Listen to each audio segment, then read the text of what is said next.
This is the best way to get away from it all when anxious and stressed. It's just the countryside. Oh, jeez. Especially when it's warm. I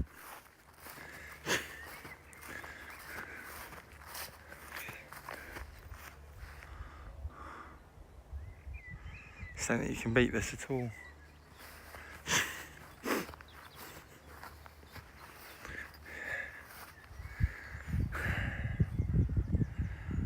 I guess this is a kind of therapy for people who have anxiety, unless you've got an anxiety such as agoraphobia or fear of grass or bugs. But I don't have that. Mine is health-related anxiety. It's beautiful though. Just take your mind off your physical ailments. If there's a slight shake to the camera, that's my hand shaking, which is one of my anxiety things, whether it's an actual symptom of anxiety or a symptom of something worse, which is what causes my anxiety in the first place. But I don't think you can beat this really. Dip down here.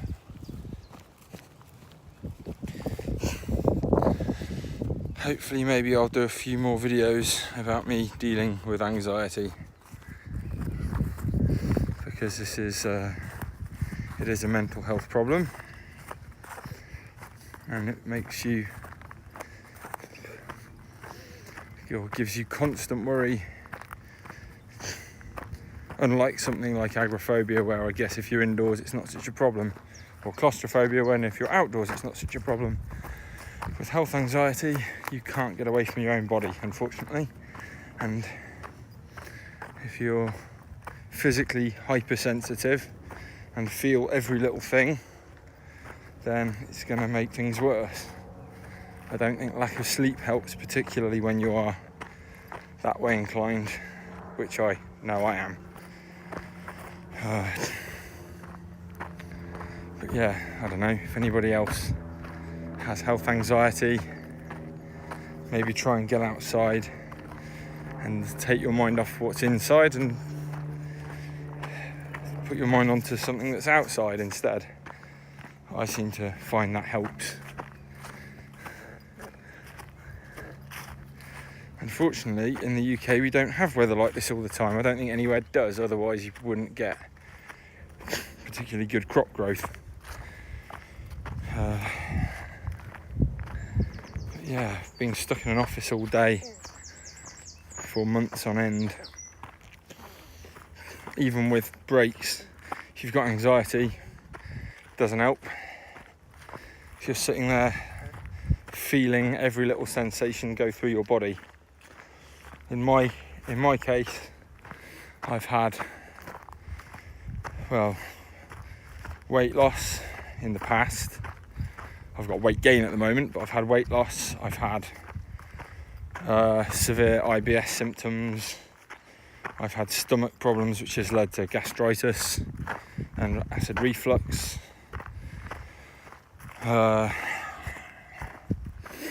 it all started with a wonderful bout of glandular fever after a family tragedy. And I didn't know it was glandular fever. I lost weight rapidly, having lost my appetite. Lost my appetite, lost my will to do anything. Predominantly because I was so fatigued that I was effectively eating one banana and one piece of toast daily and trying to keep my fluids up, but whenever I tried to eat I felt horribly ill. And that was the glandular fever, and I saw some blood where you shouldn't see blood, and so the doctor ordered a colonoscopy and an ultrasound. Both were clear, although the ultrasound showed that my pancreas was being obscured by gas in my stomach, so I'm very gassy, which would probably account for the IBS symptoms. And the doctors have always put everything down to stress and gas. And then, yeah, so I had the gas was covering up the pancreas, which obviously led to more anxiety, because then I'm thinking, oh my God, what if I've got some problem with my pancreas? But it also showed I had an enlarged spleen, which they put down to some kind of viral infection like glandular fever, lo and behold. Although I didn't find that out till a little bit later. Then I had a CT scan and an endoscopy because of the stomach pain. I had to beg for the endoscopy because apparently risk reward, high risk, low reward potentially. But sure enough, I had the endoscopy and it showed I had gastritis. The doctor put it down to stress. Personally, I'm thinking the gastritis and the gas is probably a food intolerance of some kind. Since all this has happened, I've become quite lactose intolerant. Still manage hard cheese. Nothing's taking that away from me, so that's good. Doesn't seem to be any bread intolerance, but starting the FODMAP diet shortly. And then, yeah, so I had those. CT scan was clear. I had a barium swallow as well a few months later, so that was almost a year later, and that came back clear. All my motility was fine. So all the pain I was having was clearly that, but it's probably, clearly gas and gastritis. But it's amazing how the mind plays tricks and tells you that it's something else. But yeah, then probably a month after my barium swallow, which was the October, I had, and this is going back a few years, this is 2014, 2015. So yeah, October 2015, I started getting pains in my chest, which were muscular, but I thought it was my lymph nodes all swelling up. I went to the doctors again. I ended up having to have testicle checks because of pain down there. I had checks for prostate issues, they were fine. Everything kept coming back as fine. I was worried I was losing muscle. That was a massive concern. But yeah, I mean, I don't know if it was muscle that I'd lost or if it was fat. But yeah, 2016 I decided to join a gym and try and do something about it. And I went quite a bit. But yeah, I don't know. It was one thing then the next. So that, yeah, 2016 got round to Christmas again. Same kind of issues started flaring up, mainly stomach related. I was quite concerned that I looked like I'd lost weight on my hands and my feet, and I had. My shoes were no longer as comfy as they once were, and I had no idea why I was losing this fat. Of course, it had absolutely nothing to do with the fact that I was cycling 5 miles a day and walking 2 miles a day. But yeah, needless to say, there always seemed to be something that was the problem. Sorry, I'm just milling around here. It's lovely out here. I'm not quite sure where I need to go. There's no signs. I'm pretty sure it's somewhere over there where that telegraph pole is. Go around the outskirts here. Anyway, yes, so same problems occurred 2016. Like I said, felt like I was losing weight on my hands and my feet. Probably fat. But in 2017, it seemed to not be too bad. I went to the gym quite a bit actually. Ended up losing about 18 pounds throughout the year. And that was a mixture of cycling 5 miles a day, walking 2 to 3 miles a day, and going to the gym to do rowing or like a yoga-y kind of thing, probably for a few months, 2-3 times a week. But again, as soon as I start losing weight, start getting paranoid, oh my God, I'm dying. Then the stomach pains and cramps start up. I started getting pain under my under my right rib this time instead of my left rib. So I'm going, oh my God, it's my gallbladder. But had an ultrasound in October. I'd had a blood test for diabetes in August. Also had a blood test at the start of 2017 for hepatitis and glandular fever, and that was actually when it was confirmed that I'd had glandular fever in the past. I'm dotting around a bit here with my story, so apologies for that. But yeah, and then what would it be? End of last year. Like I say, the October I had an ultrasound because of lower abdominal pain. No, sorry, upper abdominal pain. Everything was fine. Once again, couldn't see the pancreas because it was obscured, so my anxiety peaked, and I was worried it was a problem with my pancreas. And then we got into this year. Going to go back again. So last year I had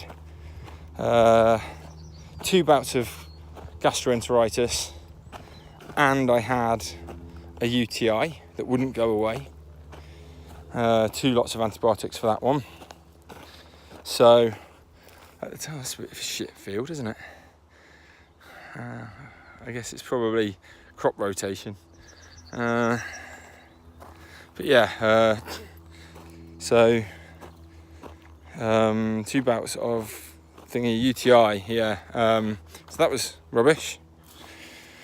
Then we get to October last year, and that's when things really kicked off again, but this time in a different way. So I went to the doctors complaining of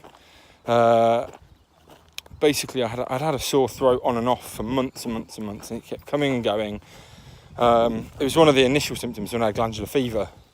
I had a sore throat for 3 or 4 months. And the doctor was like, no, there's no problem. Obviously, when I had the endoscopy, there was no problem, no signs of anything. They took samples, but there was nothing wrong with me. But the sore throat eventually disappeared, and then and it keeps rearing its head and going away and rearing its head. So last October, went to the doctors about it. He checked my mouth and he went, oh look, you have oral thrush. I have no idea how I get oral thrush. I won't go into any details, but there's no way that I would have got oral thrush. So my mind went to Candida, but the doctor gave me some meds to get rid of it. So I started taking the meds, and within 4 days I was itching all over. Like the worst itching imaginable. It would not stop going, it would not stop. And so I stopped taking the meds, told the doctor, he said, yeah, that's fine, so long as you've been taking them for 7 days, which I had. And yeah, basically the itching wouldn't go away. And it stayed until probably January this year. But the itching was pretty terrible, all over my body. Couldn't understand why.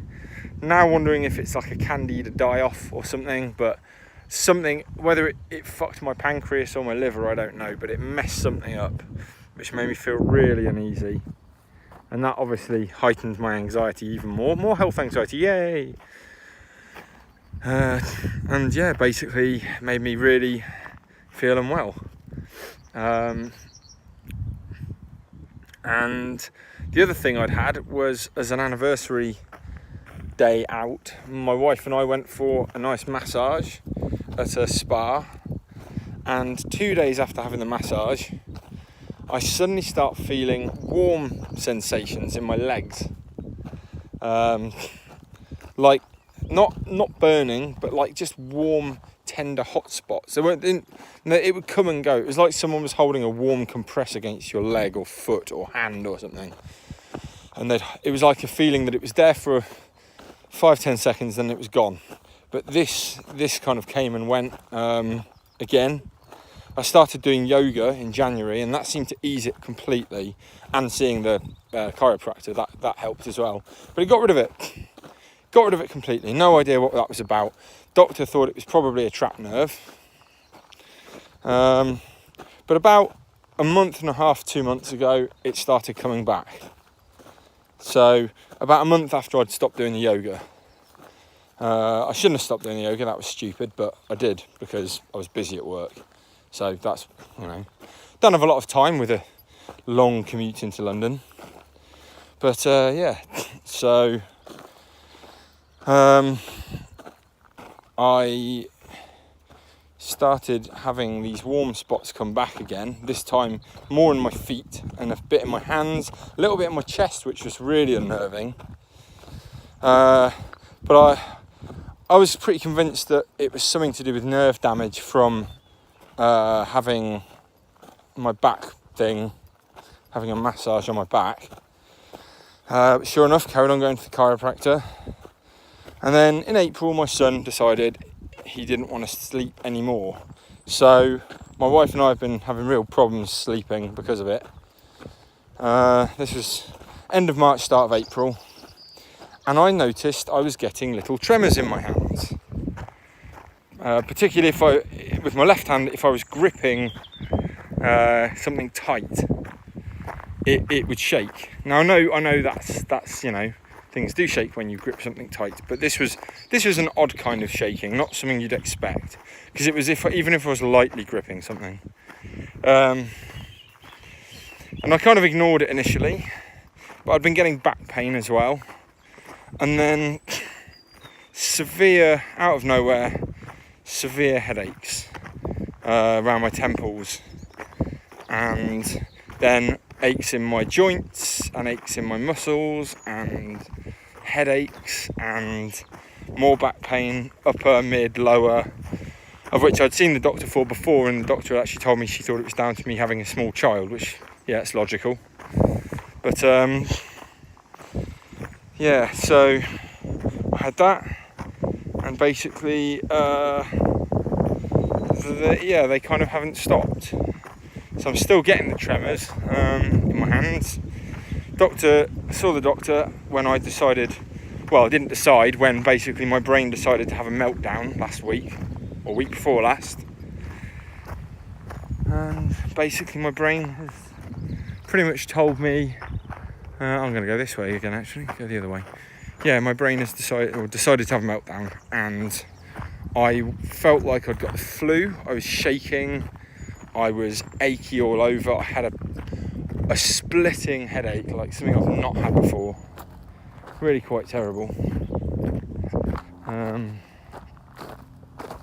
think there's someone coming down here, so I might, I don't know. But yeah, anyway, splitting headache, felt terrible. Doctor has given me 2 weeks off work. I've had a blood test for diabetes, hypoglycemia, low vitamins, and yeah, we'll see what happens there. I'm being sent to a neurologist, an ultrasound, but anyway, I'll shut up. Beautiful sunny day anyway, and this is a way to get away from it all. So, see you later.